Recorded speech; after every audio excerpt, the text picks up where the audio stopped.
My name is Maria. I am 72 years old. I live in a small care home on the edge of town. The walls are painted soft cream, the curtains smell faintly of lavender, and the nurses wear warm smiles. Yet, even in this quiet place, my heart feels heavy. Because my children, my very own flesh and blood, don't visit me anymore.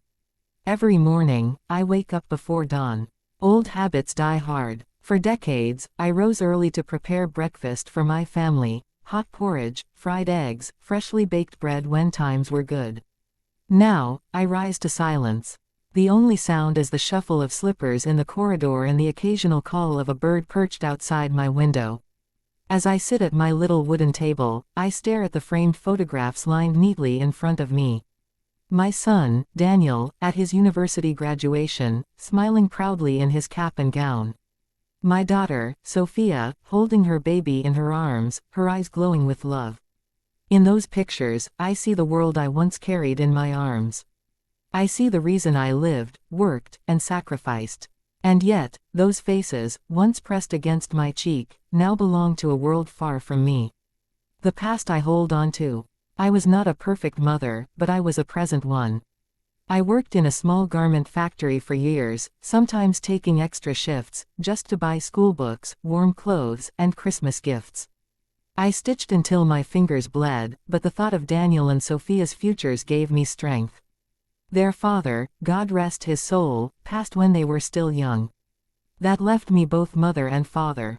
I remember Daniel crying at night, asking if Papa was in the stars, and I would hold him close, whispering, "Yes, my love. He is watching you from the brightest one." We didn't have much, but I gave them all I could. I skipped meals so they wouldn't go hungry. I wore second-hand shoes so they could have new ones for school. I swallowed my tears when bills piled high, because children should not carry the weight of grown-up worries. And for a long time, I thought my sacrifices mattered. When Daniel got his first job, he bought me a little gold locket. Inside, he placed a tiny picture of me holding him as a baby. "So you'll always know I love you, Mama," he said. When Sophia got married, she hugged me tightly, whispering through tears, "Mama, you are my everything. I will never forget you." But promises, like seasons, change. The present silence. In the care home, the days blend together. We play bingo on Tuesdays, watch movies on Fridays, and celebrate birthdays with cake and balloons. Some residents are visited by their families every week. I see grandchildren running down the halls, their laughter echoing through the building. I smile at them, though deep down, it aches. At first, my children called often. They said they were busy but would come soon. Then the calls became shorter, the excuses longer. "Work is overwhelming, Mama. The kids have school. We'll try next month." Months turned into years. I began to notice the way staff looked at me when families came to visit others. A mixture of pity and discomfort. They knew. Everyone knew. My children had forgotten me. Sometimes, at night, I hear the faint sobs of other residents in their rooms. I wonder if they, too, are mourning the absence of the very people they gave their lives to. A letter never sent. Last Christmas, I tried writing Daniel and Sophia a letter. My hands shook, and my eyesight blurred, but I managed. "My dear children, I miss you more than words can say. Not a day goes by that I don't think of you, of the days when our home was filled with laughter. I am proud of the lives you have built. But I am still your mother. I still need your voices, your presence, even just a hug. Please don't forget me." I folded the letter neatly, placed it in an envelope, and held it to my chest for days. But in the end, I couldn't send it. My pride, or maybe my fear, stopped me. What if they didn't answer? What if they didn't care? So, I keep that letter in my drawer, unread, unsent. The unexpected visit. One rainy afternoon, as I sat by the window with a blanket over my knees, I heard a knock at the door. My heart leapt, foolishly hoping it was them. But it was only the nurse, Sarah, with a tray of tea. "Expecting someone, Maria?" she asked gently. I smiled weakly. "Always." But that evening, something unusual happened. The intercom at the front door buzzed, and I heard unfamiliar voices.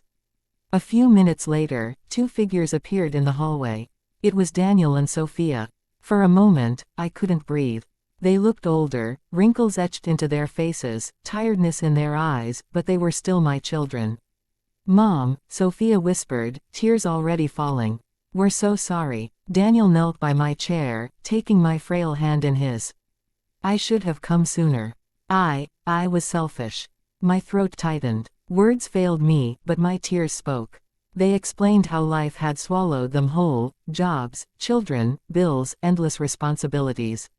They admitted they had pushed me to the back of their minds, not out of malice but out of distraction. "But we realize now," Sophia said, holding my hand, "there will never be enough time unless we make it. And you deserve our time. You deserve us." For the first time in years, my heart felt whole. The end, or the beginning.